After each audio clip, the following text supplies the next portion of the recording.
नक्की. होळी म्हणल्यानंतर जनरली असं होतं की आपल्याला सगळ्यांना जी नेहमीची गाणी माहिती आहेत ती माहितीच असतात. पण एक जर मी थोडीशी एक ठुमरी आहे जी गायलेली आहे आणि जी कृष्ण आणि राधेच्या जेव्हा ते रंग खेळायचे किंवा त्या खेळण्यावरती यायचं त्याच्या मी 2 ओळी गातो.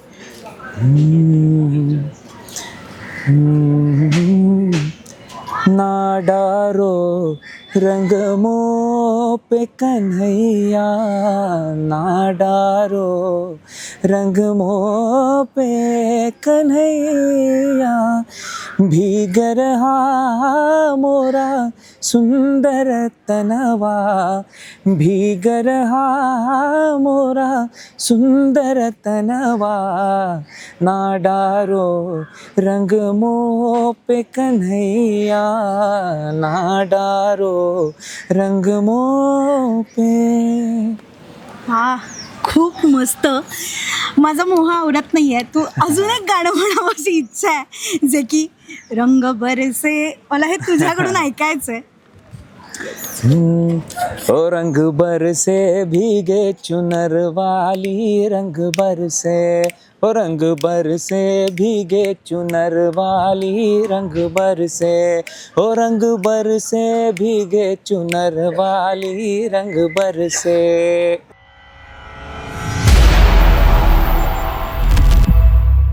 नमस्कार, मी स्मितल मिलिंद चव्हाण सेलिब्रिटी प्रमोटर्समध्ये आपल्या सगळ्यांचं स्वागत करते. सगळीकडे आपला सगळ्यांचा लाडका सण म्हणजे होळी याचा माहोल तयार झालेला आहे आणि मी आली आहे थोडं तुझं आणि थोडं माझं या सेटवर. आणि आज आपल्यासोबत आहे आपल्या सगळ्यांचा लाडका कलाकार. हाय, कसा आहे? हॅलो, हाय, मस्त. तुम्ही सगळे कसे आहात? आम्ही तुम्हाला पण एकदम. सगळ्यात आधी तुम्हाला सगळ्यांना होळीच्या आणि धुळवडीच्या रंगपंचमीच्या जे काही तुम्ही म्हणता त्या सगळ्या सणांच्या खूप खूप खूप खूप शुभेच्छा. येस, तुला देखील शुभेच्छा. खूप असा कलरफुल तू दिसतोच आहेस. आणि कसं काय काय चाललंय, नवीन काय बघायला मिळणार आहे, काय मजा येणार आहे आम्हाला बघताना? नवीन म्हणजे आता तुम्ही एपिसोड्स बघत असालच, तर तुम्हाला लक्षात येईल की ह्या होळीची मजा जरा यंदा वेगळी आहे. कारण मानसी आणि तेजस हे दोघं एका व्रताचा भाग म्हणून एकमेकांशी बोलू शकत नाही आहेत, एकमेकांना स्पर्श करू शकत नाही आहेत. तर आता हे दोघं एकमेकांना रंग कसा लावणार हे बघणं हे जरा इंटरेस्टिंग आहे. त्यामुळे या वेळची होळी जरा वेगळी आहे आणि मजा येईल तुम्हालाही बघताना.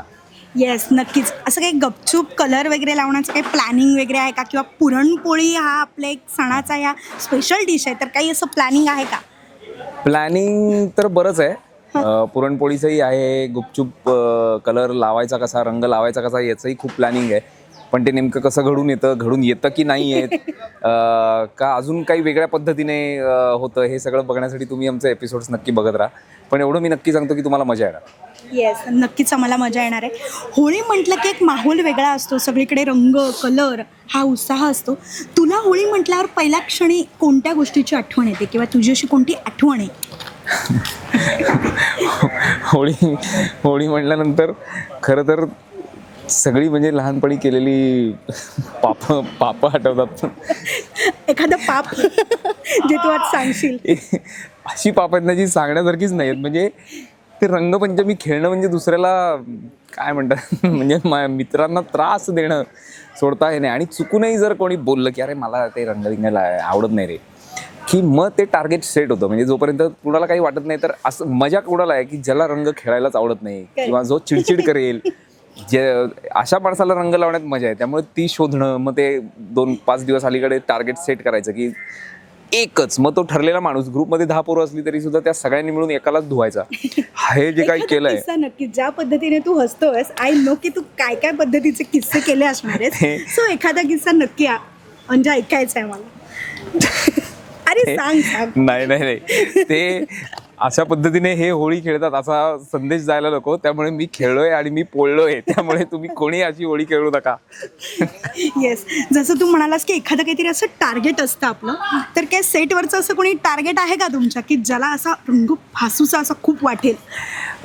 अनेक टार्गेट्स आहेत आणि अनेकांचा मीही टार्गेट असेल कदाचित.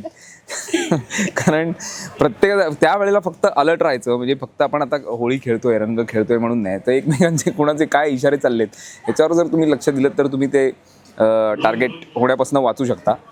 तर टार्गेट यंदा ठरवली तरी आहेत, पण आता बघूया. कारण काय आहे, मुळात अविश्वास ही जी गोष्ट आहे की मी याला सांगितलं ह्याला लाव, पण हा नक्की काय करणार आहे आणि शेवटच्या वेळेला येऊन ऐन वेळेला मलाच लावणार आहे का, हे काय सांगता येत नाही. त्यामुळे आय कॉन्टॅक्ट बघत राहायचं, कुणाचं काय चाललंय ते कळतं तुम्हाला. येस, नक्कीच. आता कलर म्हटल्यावर मी तुला असे काही कलर सांगेन, तू तू म्हणजे असं सांग की साधारणतः सेटवर असं कोण आहे की ते त्या कलरशी असं रिलेट करतो.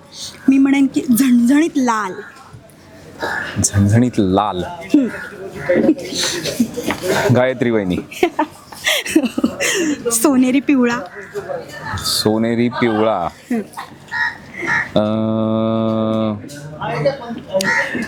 मला वाटतं लकी जाम म्हणजे मानसी. ओके. त्याच्यानंतर राजशाही जांभळा. ओके, म्हणजे स्वतः. बरं. हिरवा पोपट. हिरवा पोपट, तात्या. ओके. त्याच्यानंतर पिवळा झाला, हिरवा झाला, त्याच्यानंतर निळा. निळा, निळा शांत थंड रंग, आपला आमचा सूरज दादा. येस. आणि रंग ज्याच्यात मिसळल्यानंतर अनेक रंग तयार होऊ शकतात किंवा काही असा एक पांढरा रंग. तोही मीच खरं तर. अरे म्हणजे हे असं नाही, पण आमच्या सेटवरचे सगळेच खरं तर असेच रंग आहेत की जे कुठलेही कुणामध्ये पटकन मिसळतात आणि चांगलेच रंग तुम्हाला दिसतात. त्यामुळे अच्छा. गुलाबी बाहुली. गुलाबी बाहुली, ही आबा. अच्छा. बरं, ह्या सगळ्यात तुझ्या आवडीचा रंग कोणता आहे इन जनरल?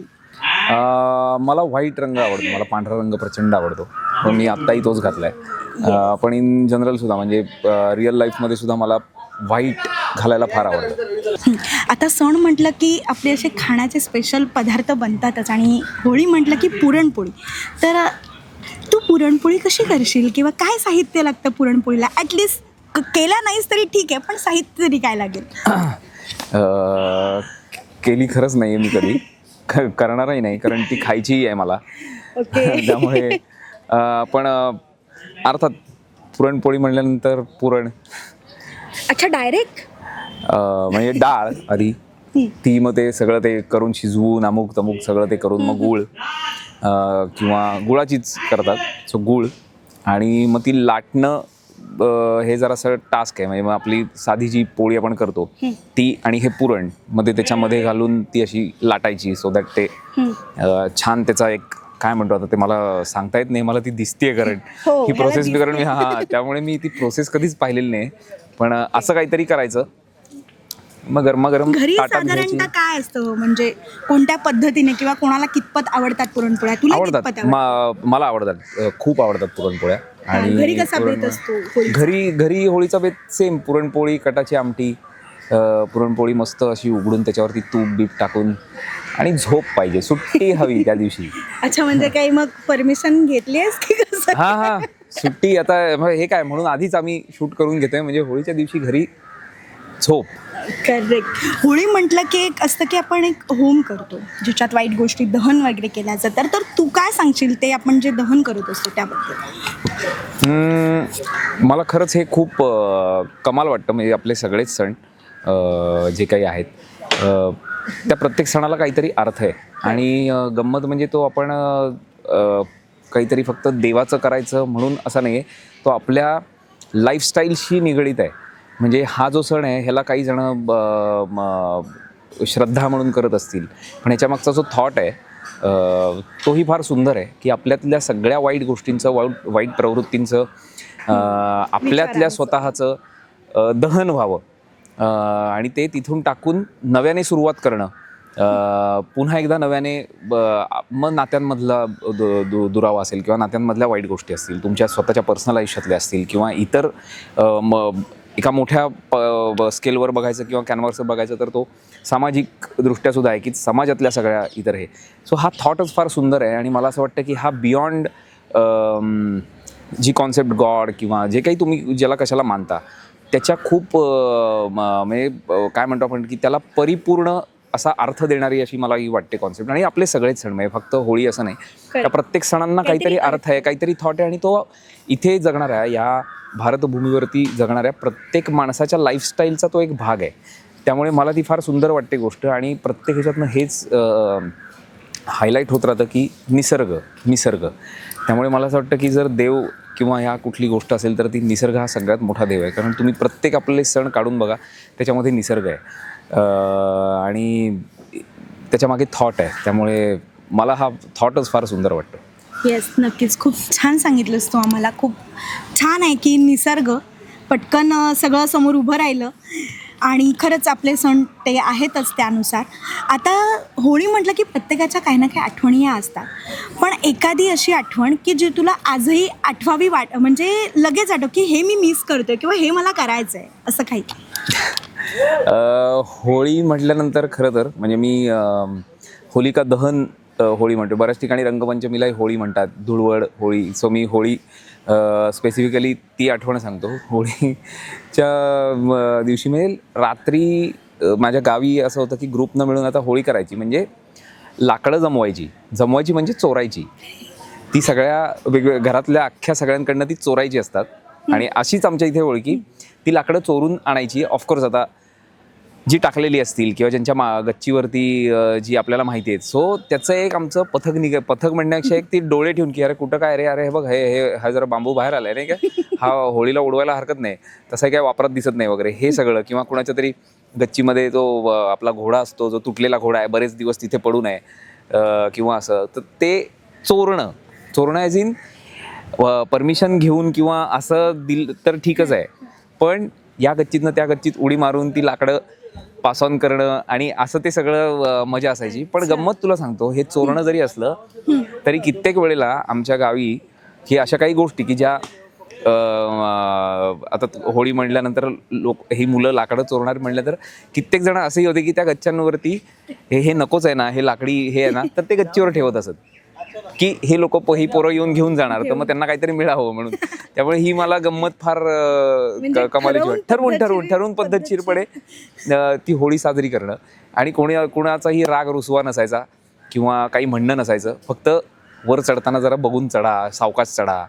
त्यामुळे हा ओलावा किंवा ही गोष्ट म्हटलं तर खूप छोटी आहे, म्हटलं तर खूप सिली आहे, पण त्याच्यामधलं प्रेम फार सुंदर आहे. आणि ते मी कुठेतरी आज मिस करतो. कारण गावी आमच्या सलग अशी लागून घर आहेत, एकाची गच्ची दुसऱ्याची, म्हणजे एका गच्चीतनं दुसऱ्या गच्चीमध्ये उतरता येतं तुम्हाला, अशी काही घरं होती आमची. तर त्यामुळे ते फार बघताना ते आता आठवतं त्यावेळेला फार कमाल वाटतं की आपण काय करायचो. आणि त्या माणसांचं पण किती कमाल आहे बघा, त्यांना माहिती आहे की ही पोरं येणार आहे तिथे काहीतरी चोरायला शोधायला, तर ठेवून द्या वरती आपलं हे वरनं घेऊन जातील होळीला. सो ते एक आहे. किंवा नारळ होळीमध्ये वाहणं, मग त्या प्रत्येक घरातली लोक होळी एकदा पेटल्यानंतर नारळ घेऊन यायचे, ते झाल्यानंतर ती शांत झाल्यानंतर ते भाजलेलं खोबरं खाणं. त्यामुळे हे सगळं मी गेले काही वर्ष मिस करतोय. येस. होळी म्हटलं की कुठेतरी भांग हा विषय असतो माहिती. तू केलीस कधी ट्राय किंवा काही असा किस्सा आहे का मित्रांचा किंवा काहीतरी वेगळंच गोष्ट असते ती भांग, तर काय सांगशील? मी ऐकलंय खरं, पण मी कधी ट्राय केली नाही आहे ऑनेस्टली. पण तू एवढं आता विचारतेस तर या वर्षी मी करणार आहे या वर्षी करतो. नाही, मी खरंच नाही केली ट्राय. किंवा मित्र पाहिलास का असा? मी ऐकलं खूप आहे भांगेबद्दल, मी ऐकलं खूप आहे की काय करतात, लूप लागतं आणि तेच बोलत राहतो किंवा अमुक तमुक, असं मी ऐकलं खूप आहे, पण मी कधी ट्राय केली नाहीये. पण आता मी म्हटलं तसं तू हा प्रश्न तू पुढच्याही वर्षी विचारलास तर मला उत्तर देता यावं म्हणून मी यावर्षी. येस. ओके, म्हणजे ह्या वर्षी तू भांग अगदी पद्धतशीरपणे प्लॅन करणार आहेस. येस. आणि आता होळी म्हटल्यावर नाच गाणं ओरिजिनल स्केल, आय नो तू ओरिजिनल स्केल गाणारा कलाकार आहेस. सो तुझ्या आवाजात खूप छान, तुला आवडेल ते गाणं आम्हाला सगळ्यांना नक्की ऐकायचं आहे. नक्की. होळी म्हणल्यानंतर जनरली असं होतं की आपल्याला सगळ्यांना जी नेहमीची गाणी माहिती आहेत ती माहितीच असतात, पण एक जर मी थोडीशी एक ठुमरी आहे जी गायलेली आहे आणि जी कृष्ण आणि राधेच्या जेव्हा ते रंग खेळायचे किंवा त्या खेळण्यावरती यायचं, त्याच्या मी 2 ओळी गातो.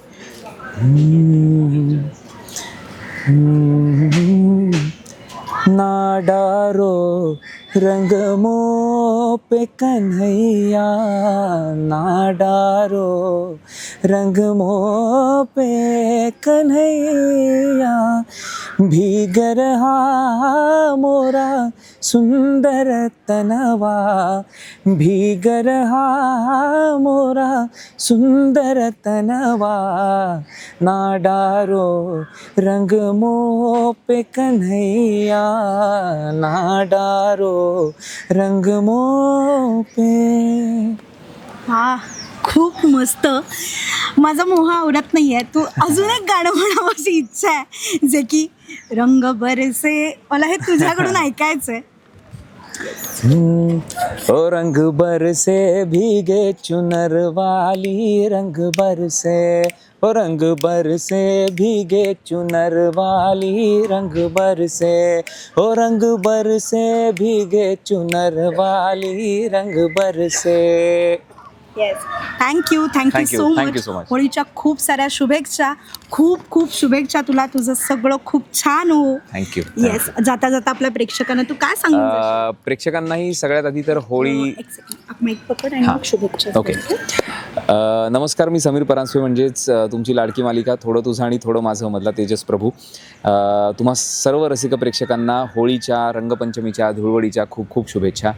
आणि जसं आपण मगाशी बोललो की होळी म्हटल्यानंतर वाईट प्रवृत्तींचं, वाईट गोष्टींचं दहन. सो तुमच्या सगळ्यांच्या आयुष्यातल्या ज्या काही वाईट गोष्टी असतील, जी काही दुःख असतील, ती सगळी दहन होत आणि येणाऱ्या पुढच्या दिवसात, पुढच्या वर्षात तुम्हाला एक चांगलं वर्ष, चांगली सुरुवात, चांगलं आरोग्य लाभो, एवढीच मी ईश्वरचरणी प्रार्थना करेन. आणि आमचा शो नक्की बघत राहा, थोडं तुझं आणि थोडं माझं. Thank you thank you so much. Yes.